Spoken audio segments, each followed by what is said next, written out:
Shalom, this is Amonute Tayac of Piscataway, your friendly neighborhood Shuman, Sophia Spiritualite, the AmaruKhan Miriyam, and we're here with a very unusual video.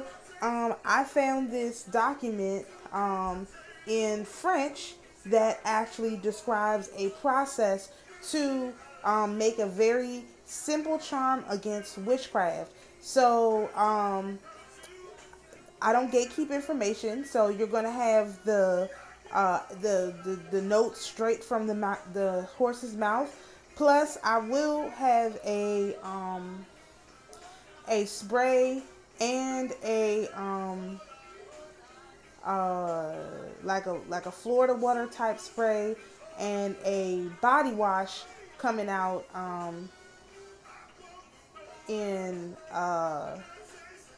soon, sometimes probably in January, or at least after this Mercury retrograde, that will incorporate these ingredients, and they'll be blessed and charged with the proper energy and entities so that you can be protected from what is discussed in this document. So we're just going to start, and I didn't translate the whole document, and I'll try to leave the citation for the document so you can try and pull it yourself. But again, it's in French. So, Charm Against Witchcraft. This beautiful piece of Sumerian esoteric literature in the style almost Baroque has a certain number of duplicates or parallels Paleo-Babylonians. In accordance with the standard for so-called theme texts, Marduk-ie, the introductory theme in two movements. The first, general and dramatic, evokes evil powers, especially supernatural. The second, narrative, describes in a fairly precise way the activity quickly from the wizard. Exceptionally, we have this text in an intervention, spontaneous Inky, who gives the diagnosis without Asar Louis, who is his son, requesting it. By an artifice, we nevertheless return to the norm of the Marduk thema. The ritual is often only suggested in poetic language and difficult. It is concluded in Meturian by the tercet cloud smoke tamaris by other standard themes and versions. I don't know what all that means. Okay, so the general theme. So this is going to tell you about who does this kind of witchcraft spell work, okay? The wicked one, the evil eye, the child of the veiling storm, all, the sorcerer, the fluttering Beth, the child of Eriskala, the seven Amalu, the seven witch mothers, the witch sparrows who place spells on the ground.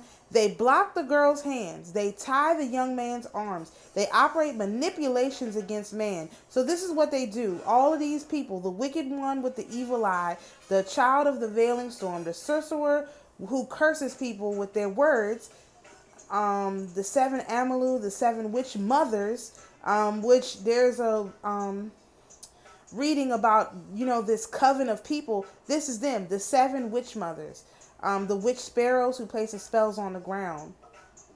All right, they block the girl's hands, which means they make it so that the girl cannot make money. They tie the young man's arms so he cannot exert his strength and protect the girl. They operate manipulations or spell work against man. Okay, specific theme. The machinations of the sorcerer. This is what the sorcerer does. This is how he does it. A sorcerer has passed word or cast a spell on food. He has carried out manipulations or done some kind of mumbo jumbo with his hands and had given food to someone. By bringing saliva in contact with beer, he had operated on manipulations or mumbo jumbo with his hands, and he had given it to someone to drink. So he spit in it and he hocus pocus over it, and then he gave it to somebody to drink. For him, he raised water towards the sun above. So he had poured the water into the open channels of the Irigal. So basically, they're talking about how he took a glass of water and he raised it up to the sun and cursed it, and then poured it into the open water source. Okay? He passed or spoke a word about the food without the Terita. Terita is a title. So this is either the hunger god or the food god. The Tarita is a term I could not find a specific definition for. Just plaster or hunger, but I know it's a title or classification of a god. And then without the liquid god. So without the permission of these gods, the hunger god or the food god or the liquid god, the water god, or the beer god. There's in Sumeria they have gods over all of this stuff. So the sorcerer does this without their permission. It says without the permission of these different gods, okay? Or without the orders by these certain gods to do this stuff. 14, he had entangled the body of a man who was so relaxed. So basically, he tied the man up. He linked himself to it. And so remember what he did. He cursed the food. He spit in the beer. He cursed the food. He cursed the water by poisoning the water. I.e. chemical trails, i.e. oil spills. He cursed all these things and then dumped it into the water, and he didn't have any permission, no authorization, no nothing. He just did what he wanted to, and he actually caused the entanglement of the body of this man who was relaxed, meaning it wasn't offensive. It wasn't like or defensive. It wasn't in response to something this man had done. It would be more offensive, which is in this sense, being on the offense is bad because the man wasn't doing anything. He was relaxed. It wasn't like the man was about to do something. The man had evil intentions or anything like that. They would have said that. No, the man was relaxed, meaning he was hanging out. He was chilling. He was in balance with nature. And this sorcerer came in and cursed everything so that the man, no matter what he did, he would be cursed and tied up and recontracted. Okay? So, next part. Divine intervention, or Enki's diagnosis. Enki, upon release from Eridu, added, lives a sick man, placed his hand on the head, felt the side and body. He himself, talking about Enki, identified the man's illness. Since there is disease, sagging of the skin in the human body, it can neither be a rib striker, asaku, nor a ghost, nor a blow dealt by a god. The cause of this evil must be the human language or a spell, meaning this man who had been sick from this sorcerer, because of the manner in which he was sick, he knew that it was a spell cast on him because it was a dis-ease. Okay, it wasn't a rib striker, it wasn't a ghost, and it wasn't a blow dealt by the angels like karma. It's because there was dis-ease in the body. It has to be caused by evil, by human language. So imagine this. All dis-eases are a response to some kind of language that's been spoken. I would say that's pretty much what they're saying. They don't want you to know that, obviously. And next, Asar Louis' intervention. Asar Louis Pate remarked, he said to his father Enki, my father, the wicked one with the evil eye, the child of the storm, which veils everything. And then the rest of the part from part 1, when he had repeated the story, he continued, I do not know what to do, how to react. And so Asar Louis' son did not know, Asar Louis, who's the son of Enki, didn't know how to cure this man. So Enki's instruction for the ritual. Enki replied to his son Asar Louis, my son, what don't you know? What can I bring you? Asar Louis, what do you not know? What can I bring you? What I know, you know too. Take sagusu, which is sorghum flour, the taboo of the ghost. Kibtu wheat flour, the taboo of the god. Inunu, barley flour, which dissolves charms, and mix them up. So listen to what each one does. Sorghum flour keeps ghosts away. The Kabutu wheat flour keeps the gods away. The other gods. Keeps the gods away. And Nunu, or barley flour, dissolves charms. So anytime somebody does one of these things, it'll come up later on. But if they do a charm against you, it makes it so that doesn't work. So sometimes people will They'll have like a voodoo doll or something like that. That's what this stuff does. It breaks all of this stuff up. All right, rub it on man, the son of the gods, or variation is of his God, the son of his God, or the son of the gods. And another one of the versions has this line: man, if still, let his knots be untied.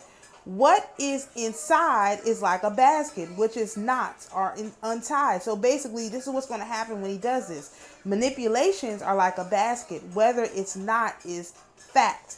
Let him degurgitate food like a rushing wave. May it make a deep crash like that of the tiger. So what he's saying is, violently throw, if you're poisoned, violently throw it up. And so it's loudly, so that it makes a very loud sound, like a tiger falling. Okay. Expel with great gas to the depths of the sky, that he who decomposed, cursed, or knotted up, is what I added, the interior. So it says that the expel to the depths of the sky, meaning sending it back. It's like a return to sender. It's like covering yourself in a return to sender and sending it back to the sky, so that karma can go where it needs to go as a result. All right, 39, that his manipulations, like a plant uprooted, that his foliage are removed. So meaning, it's like, so that the manipulations or the curses that were put on you by this sorcerer go back to the person, and it uproots them and removes all their foliage. So just leaves them basically to deal with the karma that they sent, to deal with what they were wishing to happen to you. Okay, let him make what is in his body evaporate like sweat. And a variation of that is, let him drip like the water from the vase. 41, like water on a well-rinsed pot, let it wash away. So let all of the curse or the machinations, the knots, or whatever that is inside of you, let it sweat out of you. If it's a poison, let it come out of you. If it's some other kind of spell from the water, from the air, from the whatever, let it be removed from you via your sweat, basically. Large figurines, the sculptor's figurines. Small figurines, the cabinet maker's figurines. It was you who put the enchantments or saliva in their mouths. So what that is talking about is the idols. They have big ones, which the sculptor makes. They have small ones, which like cabinet makers or whittlers make. Those figurines are the source of the cursings, meaning the sorcerer goes to these figurines to get permission or instructions on how to do these curses. So we know the figurines are not living; these are dead idols, but they have some kind of way of communicating with these people, telling them, how to go and curse these people that they feel like they deserve to be cursed, even though, again, at the beginning it said they were just relaxed. So thanks to your perfect foot, thanks to your foot placed on the ground, thanks to your devoted lips, this curse will be removed. So basically it's saying, because of the devotion of the man to do what was right and to keep moving forward, not to stop, not to go back and curse the people, not to any of that, that's why the curse will be removed. So the conclusion of Meteran's text, it says, man, son of the gods, or variation of his God, that his strike odds like a cloud passing through the sky, rushes with the storm rain on a mountain. May he make it fly away like smoke in a windless sky, like the tamarisk tree broken by the storm, let it never return to its place. So basically, let the curse go away, let the gods take it so that it never returns to you. So basically, once you've cleared yourself of these type of curses, they can't come back. Now remind you, one of these was for ghosts, one of these were for gods, and the other one of these was for charms. So that means if they try to come back with you, these ghosts, these curses, these ghosts, these gods, these charms, they can't do it because you've sent them away.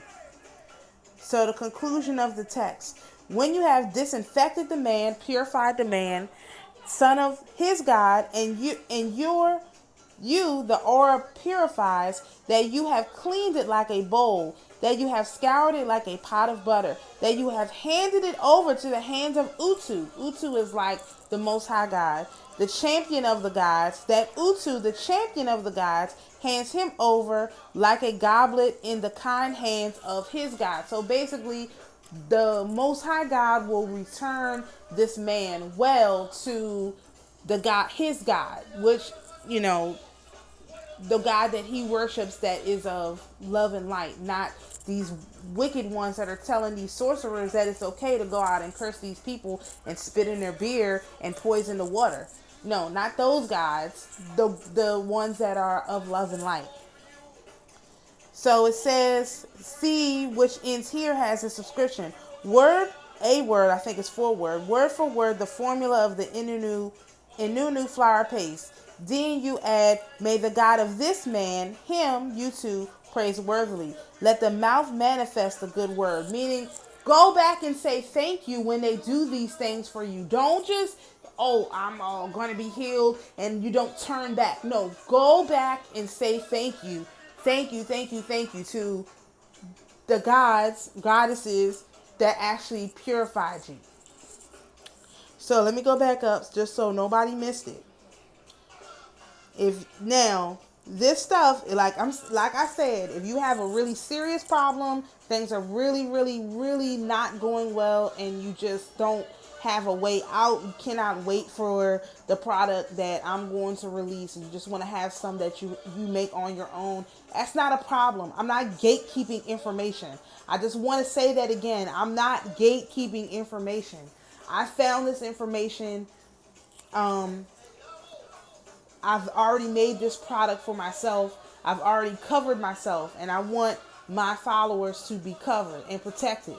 So again, you need sorghum flour, which is the taboo of the ghost, kibtu wheat flour, which is the taboo of the god, and barley flour, inunu, which dissolves charms, and mix them up.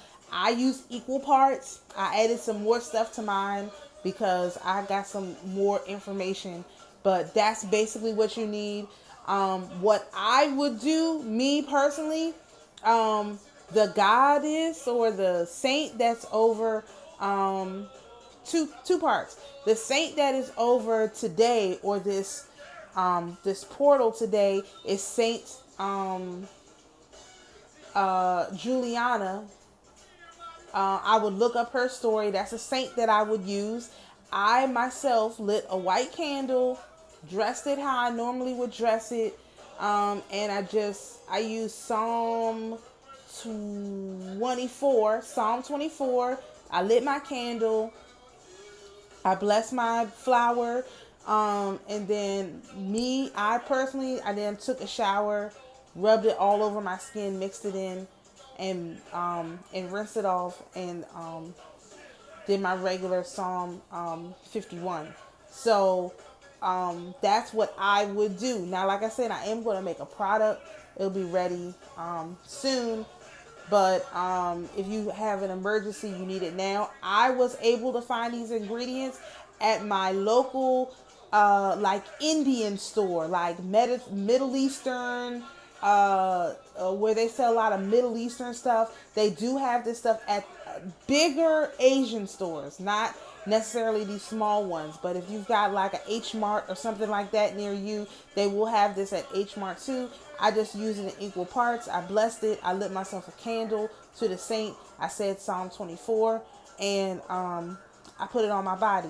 Now, there's going to be a lot more that goes with this, because on January the 6th is a holiday or spiritual day called Epiphany. We are going to be doing something for that too. That's going to be related to this or similar. So this is not the last time you're going to hear me talk about this particular paste. And just look again what it blocks things. It blocks the gods, it blocks the ghosts, and it blocks the charms. So these people are not going to be able to attack us. We, like I said the other day, on the offensive, and this whole Sumerian aspect that we're getting ready to get into is so big that we have to be protected on our way in. We can't just jump into this without any protection. That's how serious this is. Because in the beginning, it talks about those 7 witch mothers, which we're going to dig into that and figure out exactly what that means. But I wanted to share this information with you as soon as I had actually done this process myself. And definitely the energy has shifted for me. I got some unbelievable stories, even just before I had even like finished preparing it. Some great things were happening in the family. So you know, we got a lot of good things going on with that. So I do think that this is legitimate. Then the other thing is there's the goddess that they mentioned here, Ningrimi. We're gonna talk about her too. Ningrimi. She is the goddess of oh, it doesn't have her name in here.